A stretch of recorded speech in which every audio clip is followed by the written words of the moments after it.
What's going on with y'all? It's Jeff Lightsy Jr. here with the Ball Sports Network. Thank you guys for the continued support. Like and subscribe. Now, this is tough, man. This is the world we're living in with 2020, and it looks like college football is bailing water. They're in a sinking ship, and they're bailing water. And it looks like by this time tomorrow on Tuesday, August 11th, college football could be over.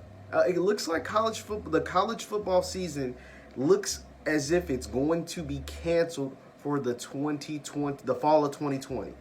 I don't know if it'll just be postponed to the spring of 21, but it doesn't look like the reports that I'm reading. It does not look like college football will happen in the fall of 2020. Now, here's the latest. This happened this morning, just a few hours ago. A tweet by Brett McMurphy, a renowned journalist, via the Dan Patrick Show. He says, Dan Patrick reports the Big Ten had an internal vote, 12-2. So there's 14 teams, 14 schools in the Big Ten, 12-2 margin. League members opted on not having a fall football season. Nebraska and Iowa were the only schools that voted to play this fall. Dan Patrick said Big Ten and Pac-12 could cancel their seasons on Tuesday. So think about that. We're talking about two of the Power 5 conferences, the Big Ten and the Pac-12. All of these rumors just started swirling last night, Sunday night, August 9th. So it is so crazy to think that we have come to this conclusion that as early as tomorrow or as early as today, we don't even know. These are just rumors and reports, but as early as today, that the college football season could be canceled for the fall of 2020. And I mean, this is devastating, man. Like, this is truly devastating, but it's understandable. The virus is real. People's lives are being lost. Like, that is real. So I get it. But it just hurts, and it sucks for those players. It sucks for the fans. It sucks for the administrators. But I don't think people are really realizing how financially detrimental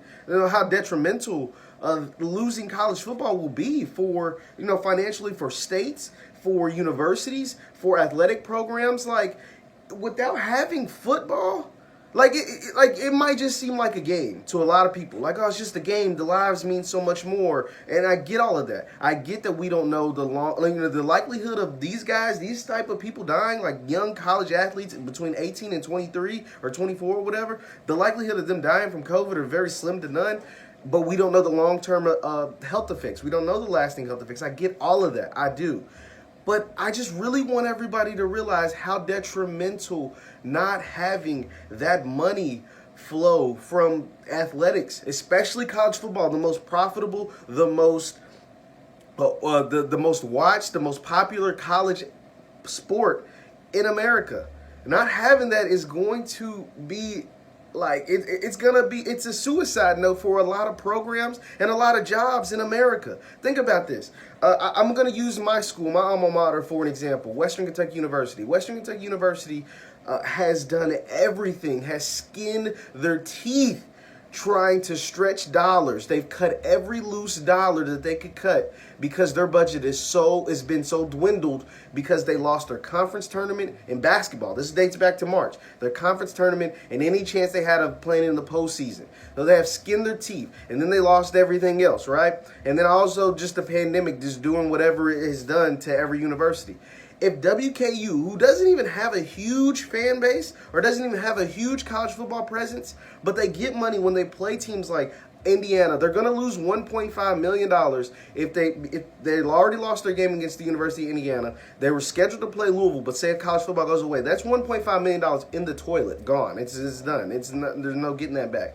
And then if you don't have a season, you don't get your ticket sales as far as like coming in the stadium. Okay, no fans. You don't get your TV deals or your sponsorships or, your advertising dollars or your TV deal. Like, all of that is gone because you don't play a season. You're talking about the 12th out of 14 teams, WKU's in Conference USA, they have the 12th smallest budget. So they're number 12 out of 14 in budget. And you're cutting all of that, people are going to lose jobs. People are going to lose jobs. Guys are going to be disinterested. Guys are going to be out here. Who knows what they're going to be doing if they're not playing football? And I don't want to sound like just football is the end all be all, but there is a lot of money being lost, and there's a lot of jobs being lost. Like there is a lot of like just things that are going to be detrimental. The university is going to lose a lot of money.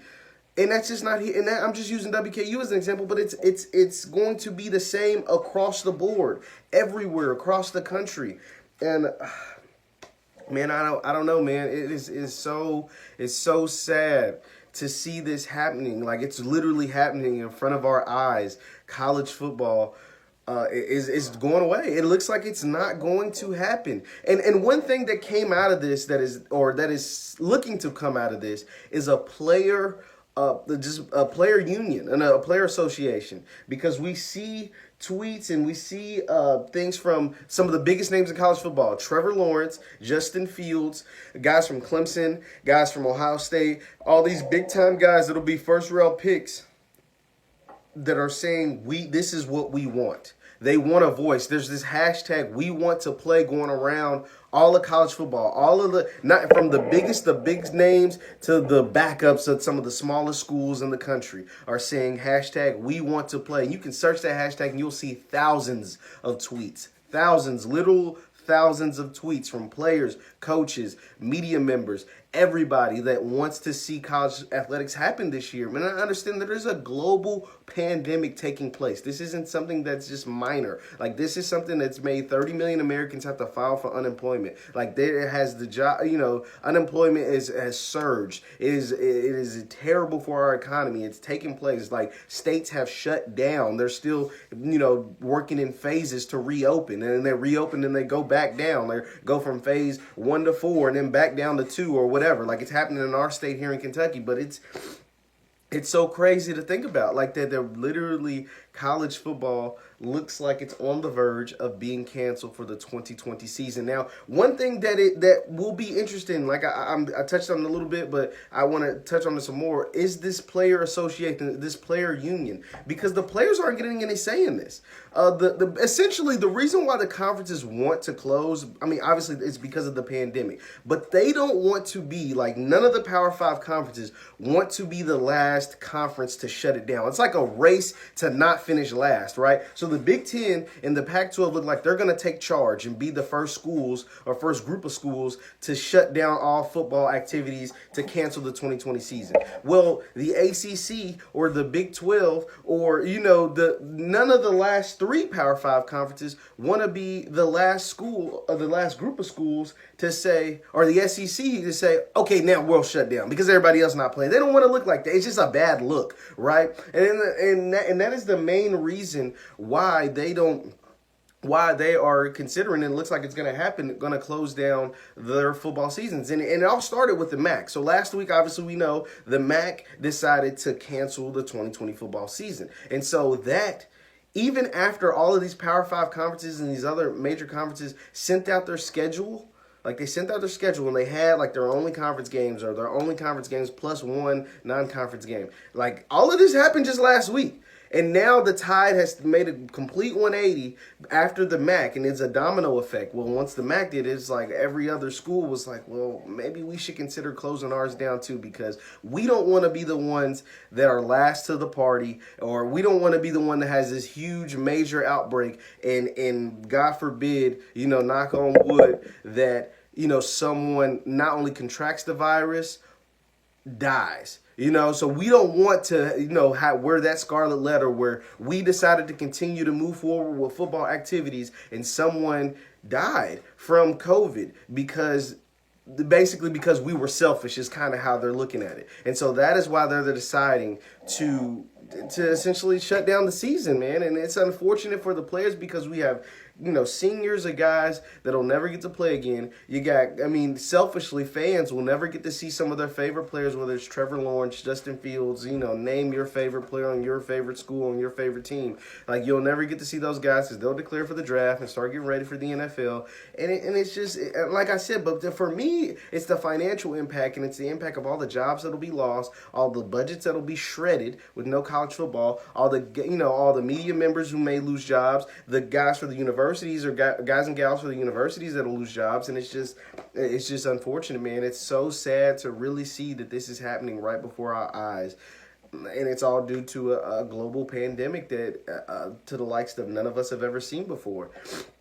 It is truly sad, and I hope that you all are out there staying safe and staying blessed, and hug a family member, tell them you love them, because this is severe, man. The pandemic is real. It is serious. I seen my favorite team is the Las Vegas Raiders, and I seen a rookie, the guy we just drafted, Lynn Bowden, just came out and said he lost his grandma. I mean, it is real. The pandemic is real. It is happening across the country, across the world, that people are losing their lives, and it's causing a lot of trauma and pain. And now, real quick before I end this, I just want to touch on that player union association real quick. This is why that is so significant.